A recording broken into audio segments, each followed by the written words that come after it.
Madame, Monsieur, bonsoir, bienvenue dans votre journal. Dans l'actualité de ce 10 février, François Hollande dévoile son programme sur l'école. Le candidat PS à la présidentielle était en déplacement hier soir à Orléans. On y revient dans quelques secondes. La Loire gelée, un phénomène exceptionnel qui se produit tous les 10 ans. Cela est-il dangereux pour les digues? Plus d'explications dans ce journal. Et puis enfin, le Tour FC joue face à Istres ce soir pour la 23e journée de Ligue 2. Une rencontre qui s'annonce difficile pour les hommes de Peter Zellner. Bonsoir. François Hollande, toujours en campagne. Le candidat PS à l'élection présidentielle était en déplacement hier soir à Orléans. Une visite sur le thème de l'éducation. Le candidat a prononcé un discours sur l'école et la nation. Une priorité dans son programme pour l'éducation scolaire. Autour de lui, de nombreuses personnalités socialistes tourangelles étaient présentes lors de son discours, dont Jean Germain, le maire de Tours, Florent Carrière. L'école, la priorité affichée de François Hollande et point essentiel de son redressement de la France. Pour le candidat socialiste, il faut en finir avec les 150 000 jeunes qui sortent du système scolaire sans qualification. La jeunesse, c'est l'avenir et l'école un investissement et pas seulement une source de dépenses. L'éducation est devenue une variable d'ajustement sur le plan budgétaire. Les suppressions de postes se sont accumulées. Et derrière ces chiffres, il y a la réalité humaine, je la connais. Des parents inquiets, des élèves parfois en souffrance, des professeurs fatigués qui ont le sentiment de ne pas être soutenus par la République, des classes surchargées.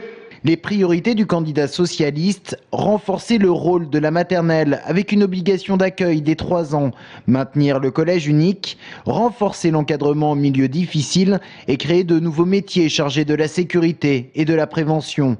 François Hollande qui souhaite également faire évoluer la pédagogie vers le travail en équipe et revenir sur une réforme du quinquennat de Nicolas Sarkozy, celle de la formation des professeurs, avec le rétablissement de l'année de stage et le retour en grâce des IUFM. J'étais très sensible au fait qu'on parle de refondation et non pas de restauration, et je pense que beaucoup d'enseignants seront sensibles à ça. C'était un discours tout à fait construit, refondant l'éducation à partir de ses valeurs et de ses liens avec la République. François Hollande a dit un certain nombre de mesures devront être appliquées dès la rentrée. Là, je pense que c'est un sujet complexe. Il va falloir travailler beaucoup pendant le mois de juin, le mois de juillet et le mois d'août.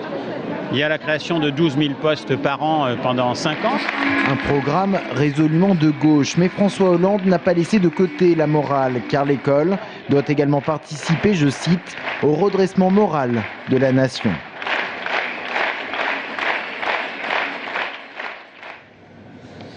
La vague de froid persiste ces prochains jours. On attend moins 10 degrés à Blois et moins 8 degrés à Tours. Conséquence, la Loire est gelée depuis les chutes de neige de dimanche dernier.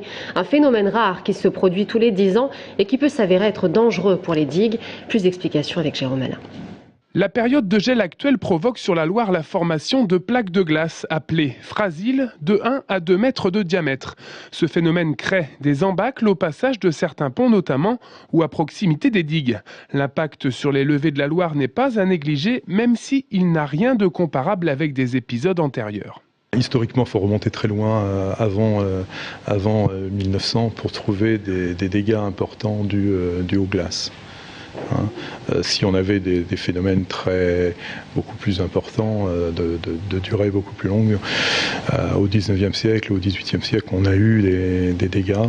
Bon, les digues étaient moins protégées aussi, donc on a eu des dégâts importants, mais sur des événements tout à fait différents de ceux qu'on connaît aujourd'hui. L'inquiétude actuelle porte sur l'érosion des bords de Loire qu'entraîne le frottement de la glace sur les bords de digues. La direction régionale de l'environnement surveille au quotidien le phénomène. Après l'embâcle survient la débâcle avec la baisse des températures. Cela a pour conséquence d'élever le niveau du fleuve, même si les risques ne sont pas majeurs étant donné que la glace formée sur la Loire n'a rien de comparable par exemple avec l'embâcle des années 80 où l'épaisseur de la glace avait atteint 40 cm. Il est bon de rappeler tout de même aux promeneurs qu'il n'est pas recommandé de s'approcher des rives et encore moins de se risquer à marcher sur les surfaces d'eau gelées. Et des conditions climatiques exceptionnelles qui empêchent depuis lundi certains élèves de se rendre dans leur classe, mais pas d'inquiétude pour les parents. Les enfants peuvent continuer à apprendre grâce à Paraschool, un service en ligne gratuit d'accompagnement scolaire proposé par le Conseil général d'Indre-et-Loire. Michael Briffaut. Les collégiens du département ont à leur disposition un système d'aide scolaire baptisé Paraschool. Cet outil est accessible gratuitement toute l'année via Internet. Et les élèves de la 6e à la 3e peuvent même réaliser quelques exercices dans différentes matières, comme le français, les maths et même la physique-chimie. Un outil bien utile pour réviser, surtout quand les élèves sont bloqués par la neige, mais qui n'a pas vocation à remplacer l'école. Ça permet aux élèves de reprendre des notions qu'ils ont eues en cours, et ça ne remplace en aucun cas les cours des enseignants. Il faut plutôt voir ça comme une possibilité de révision. Et pour les élèves qui auraient perdu leur mot de passe fourni par leur professeur, ils peuvent même en recevoir un nouveau par email en retrouvant toutes les informations sur le site du Conseil général. Du côté de Richelieu, le collège a son propre site internet. Les professeurs numérisent des cours et exercices pour les rendre accessibles aux élèves. Mais ici, ce n'est qu'un outil provisoire pour surmonter les problèmes de transport scolaire dus à la neige. Nous avions déjà réfléchi à ce dispositif lorsqu'il y avait la période de grippe H1N1 et on s'était dit qu'on aurait besoin de ce genre de dispositif si les élèves ne pouvaient pas venir au collège. Donc c'était quelque chose que nous avions déjà envisagé. Mais c'est la première fois qu'il est mis en place. C'est la première fois qu'il est mis en place. Jusqu'à présent, il était mis en place simplement avec des documents complémentaires lorsque les enseignants de lettres donnaient une rédaction. Qu'ils soient permanents ou provisoires, les systèmes d'accompagnement scolaire sur Internet sont des outils qui prennent de plus en plus d'importance dans l'enseignement des enfants. Aider les jeunes en difficulté, c'est l'objectif de l'unité de vie des Buissonnets à Loches. Marisol Touraine, la présidente du Conseil général d'Indre-et-Loire, inaugurait hier après-midi ce tout nouveau centre où depuis 3 semaines, 12 jeunes de 14 à 18 ans sont placés par le service de l'aide sociale à l'enfance. On écoute la présidente du Conseil général. Chaque jeune, à condition d'être accompagné, à condition d'être mis en confiance, peut se donner un bel avenir, peut se construire un parcours professionnel, peut apprendre, scolairement, peut apprendre professionnellement, peut apprendre de la vie en collectivité, et c'est tout cela que nous soutenons ici. Comment les communes se débarrassent-elles de leur matériel usé? La ville de Tours a choisi de le vendre aux enchères sur Internet. Elle a en effet recours à un site spécialisé, Agorastore, où les particuliers peuvent acheter des produits en tout genre. Julien Bernier. Alors c'est une tondeuse de type Kubota, autotractée, qui a été mise en vente 200 € et qui est actuellement chérie à 2600 €. Une tondeuse, une pelleteuse ou encore 3 camions poubelles. Avis aux amateurs, la ville de Tours brade ses véhicules aux enchères. Les acheteurs viennent de toute la France, voire de Pologne, pour donner une seconde vie au matériel usagé. Alors nous les avons mis en vente par rapport à leur vétusté, ainsi que leur âge. Alors les acheteurs potentiels viennent ici pour particulièrement avoir des pièces détachées ou parce qu'ils possèdent les mêmes véhicules. Au parc auto de la ville de Tours, une dizaine de véhicules sont à vendre comme cette pelleteuse. Sa mise à prix, 8 000 €. Les enchères se terminent dimanche soir pour certains produits et ça se passe sur agorastore.fr, un site spécialisé. Tout le monde peut y accéder, il suffit juste de s'identifier, de se créer un compte avec un code utilisateur et un mot de passe. On met en ligne nos objets à vendre et puis après les acheteurs viennent sur place récupérer la marchandise. Donc pour nous c'est relativement souple en termes de gestion. Le site touche une commission de 5% à chaque transaction et l'année dernière, la ville a vendu 64 objets. Des affaires fructueuses depuis 2007. Donc on a réalisé un montant de vente de à peu près 75 000 € pour l'année 2011 et depuis que la ville de Tours met en vente sur notre site de vente aux enchères, on a gagné à peu près 200 000 €. Et si les véhicules ne vous intéressent pas, il y a encore du mobilier à vendre. Mais pour le moment, il dort dans les sous-sols de la mairie de Tours. Et on passe au sport avec du volley. Tout d'abord, le TVB jouera demain soir à 19h, exceptionnellement face à Beauvais pour le compte de la 19e journée de Ligue A, après s'être incliné face à Friedrichshafen mercredi en Ligue des Champions. Et puis un mot en basket pour vous dire que l'ADA Blois se déplace en région parisienne face à Rueil pour la 21e journée de National 1. En rugby, le derby qui devait opposer l'US Saint-Pierre à Blois est finalement reporté à cause du très mauvais état du stade Camélina. Alors en football, malgré les mauvaises conditions climatiques, le Tour FC a tout de même décollé pour Marseille, où l'équipe disputera son match face à Istres pour le compte de la 23e journée de Ligue 2. Un match qui s'annonce plutôt difficile puisque le Tour FC n'a encore jamais marqué de points face à cette équipe. Jean-Maurice Prin. Après les défaites en Coupe de France face à Montpellier et à Nantes en championnat, le TFC reprend le chemin des pelouses avec ce déplacement non loin de la cité phocéenne. Même si mis bout à bout les événements ne plaident pas tout à fait en la faveur du Tour FC, avec notamment 4 suspensions et 2 blessés, Peter Zeidler fait contre mauvaise fortune bon cœur. Je suis confiant. Alors, je connais les statistiques, mais je sais comment on s'est entraîné.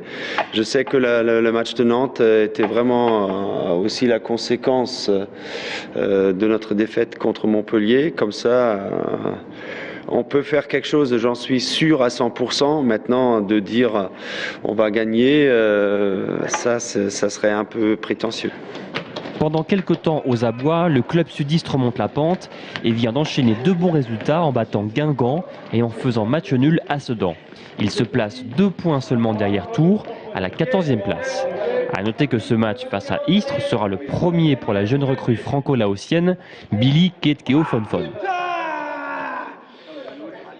Là, avec les températures négatives, ça va être super difficile, sachant que bon, là-bas, il n'y a pas un public pour te motiver ou pour te réveiller s'il y a besoin. Donc, ça va être à nous tout de suite d'être dans le vif du sujet, d'entrer dans les premiers duels, histoire de ne pas louper notre match, quoi.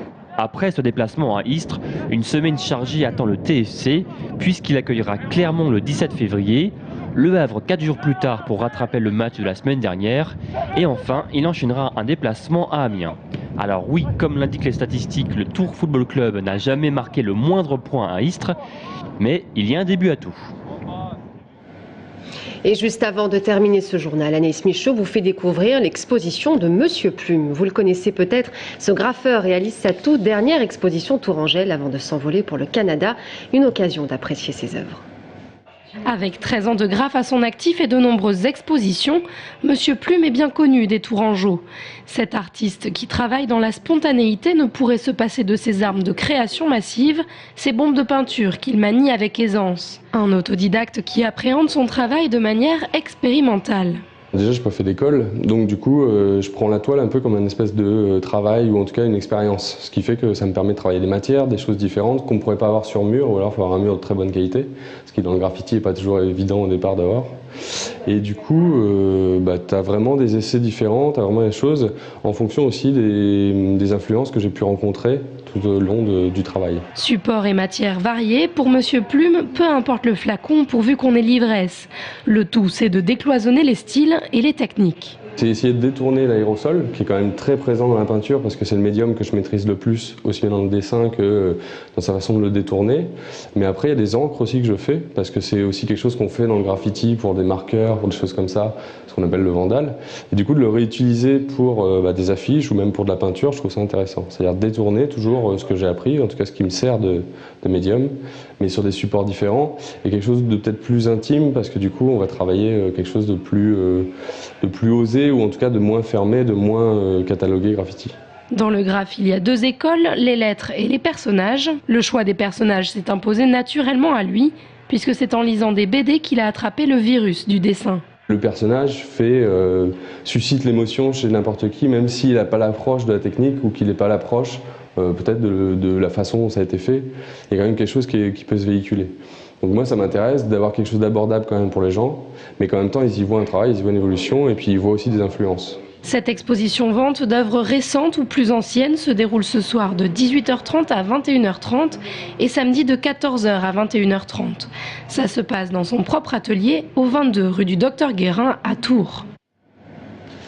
Et on termine ce journal avec le coup de cœur de la rédaction sur 2 événements culturels du week-end. D'abord, l'Intime Festival, un nouvel atrium qui commence dès ce soir. Vous pourrez y applaudir l'artiste tourangelle Mesparo et Daniel Darc, notamment l'ancien chanteur du groupe Taxi Girl. Et puis dans un registre tout à fait différent, si vous avez envie de découvrir les danses de la Renaissance, l'association Musica Ficta organise un bal ce samedi soir à l'hôtel de ville de Tours. Voilà, c'est la fin de ce journal. Merci à tous de l'avoir suivi. Dans un instant, on revient sur le salon des vins de Loire qui s'est tenu cette semaine à Angers avec Jean-Martin Dutour, président d'Interloire. À tout de suite.